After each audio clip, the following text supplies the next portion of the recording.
paglalakbay, matututo ka ba kung di nagkamali? Alam mo ang sagot, di ba hindi? Mga bagay na bagong haharapin, kailangan pang hawakan at gawin. Ngunit kahit ano pa man ang dumating, nandito na ako at dadamay sa'yo. Mula ngayon, di ka na mag-iisa.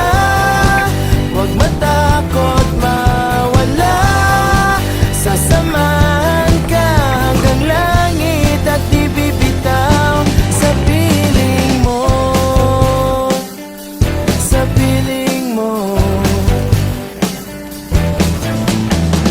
Kung nais lumipad, di babawa. Itong tatlong ito, pananampalataya, pag-asa, at pag-ibig, ang tatlo sa mga nabanggit ni Apostol Pablo na pinakamakapangyarihan ng bagay sa mundo na ito.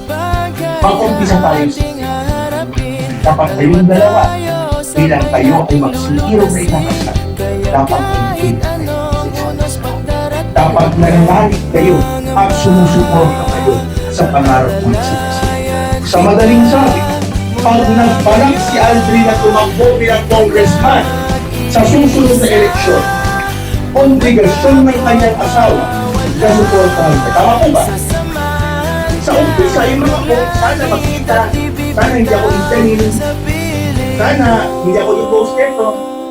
Tuloy-tuloy. Hanggang sa napagyabong nila at napalago ang kanilang pag-ibigan. Tumatag lalo.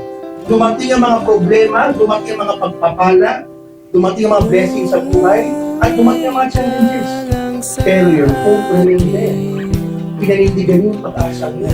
Yung pag-asa na kahit anuman ang mangyari, buhay na buhay ang ito. At yun ang magandahan sa buhay. Kapag may hope sila na magtatagumpayan ka, ang pag-iisang dibdib na ito ay katuparan na ito makapunta.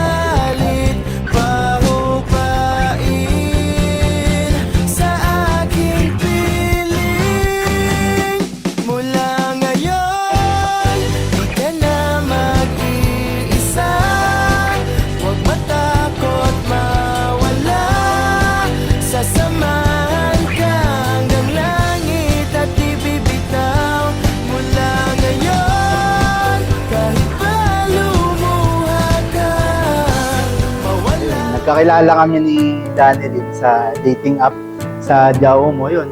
Sinwipe right ko siya. So, yun. Ngayon inamin mo na. Sinwipe right niya rin ako, syempre. Ganun.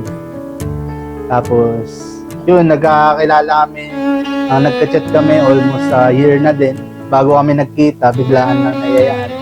Pumunta siya dun sa bahay namin. Yun. Nung nagkita kami, parang matagal na kami magkakilala. Kaya... Parang hindi kami strangers sa isa't isa. Parang matagal kami. Hindi na strangers. Ganun. Kaya... Naging kami agad noon, nung araw na yun. Nagsimula tayo bilang magkaibigan. Tapos naging mag-best friends. Magkakwentuhan lang sa buhay hanggang sa di ko namamalayang. Ikaw na pala ang taong gusto kong kausap palagi. Tapos unexpected na magkikita tayo bago tumapit yung Pasko ng 2017. Bigla ang hiyayaan lang. Sa dami na nating napag-usapan, kilala natin ang isa't isa. Ganun kagaan at ganun katotoo yung mga nararamdaman natin. Kaya naging tayo din kinabukasan. Ngayon may dalawa na tayong munting milagro at bawat daddy at mami na narinig natin, paalaala na hindi aksidente ang lahat ng ito. Kundi pinagtagpo, pinili at pinarami ng pagmamahal. Pamilya natin.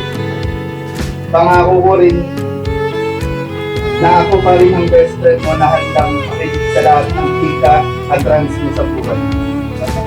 Mula sa dating app hanggang sa tulo ng ating buhay, ikaw lang ang pipiliin ko. So I praise ka always para sa akin. I love you.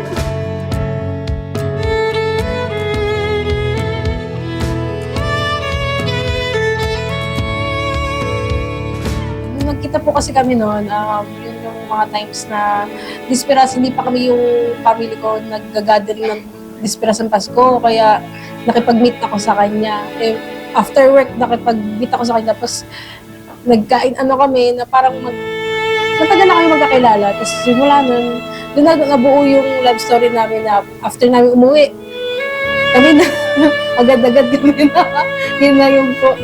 Tapos, hanggang sa dumagal, at umabot kami hanggang dito, nagkaroon kami ng anak, na dalawang pogi naming anak, hanggang sa ngayon kinasal kami. Mahirap din ang pinagdaanan namin bago po kami makarating sa posisyon na to. Pero, nung nakita namin si Lord is parang doon po nagtuloy-tuloy yung sabihin nating blessing at nakaya po namin yung gawin. Matagal na po namin siyang gustong mangyari pero hindi pa namin napaitipunan. Pero ngayon, nakaya na namin siya at nandito na kami at tapos na at graduate na kami sa kasal. Papasalamat ako kay Lord.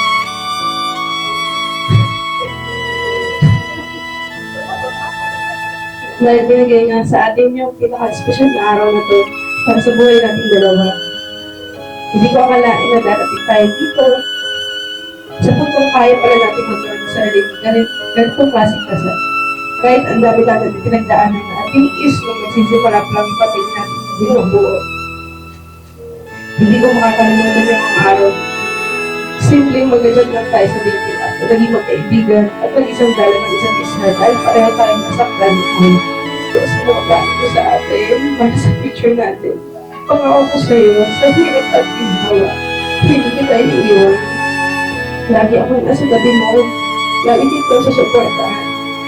Hindi ako mapapagod, mahal alagaan at pagsigahan kayo ng mga anak natin. Ngayon, nakatingin ako sa iyo. Alam ko sa puso ko na tama yung taong pinili ko. I promise to grow with you, pray with you, fight with you, and fight for you. I promise to choose you every single day. Kahit sa araw na hindi madali. Kahit sa araw na parehong tayo pagod. At kahit sa araw na hindi perfect na lahat. God, salamat dahil pinili mo ako. Salamat dahil hindi ka sumuko. Salamat dahil ginawa mo kung pinamahalagang babae sa buhay ko. At ngayon, sa harap ng nagmamahal sa ating dalawa. Pinapangako ko sa iyo, ikaw ang tahanan ko. Ikaw ang forever ko. At ikaw ang greatest blessing ko. Mahal kita ngayon, palagi, at pagmamahal. Tawagin mo ang tanggapin. Tanggapin mo ang sincere. Bilang kanta ng aking pagmamahal at ng aking kasamahan.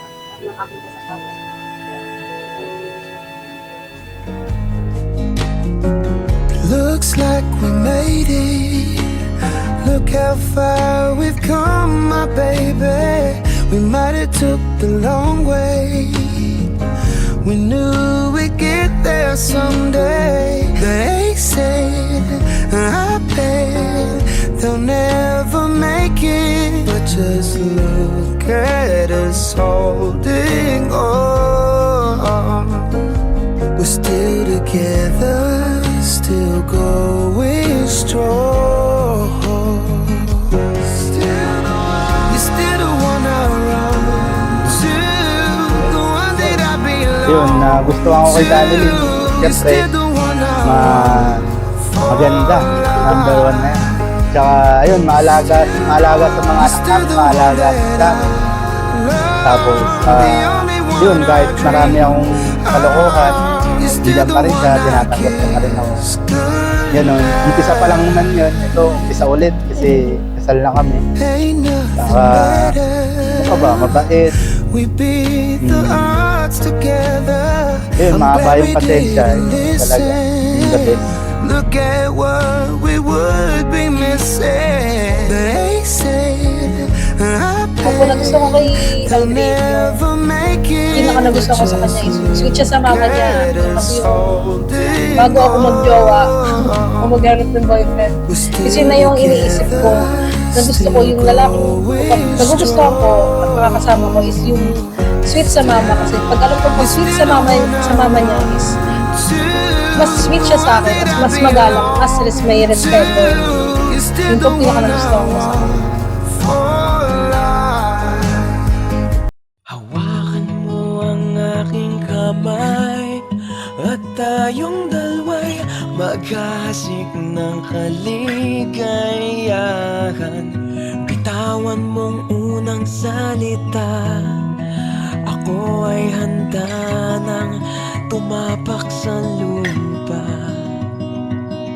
Tapos ng paghihintay, nandito ka na at oras ay naiinip magdahan-dahan.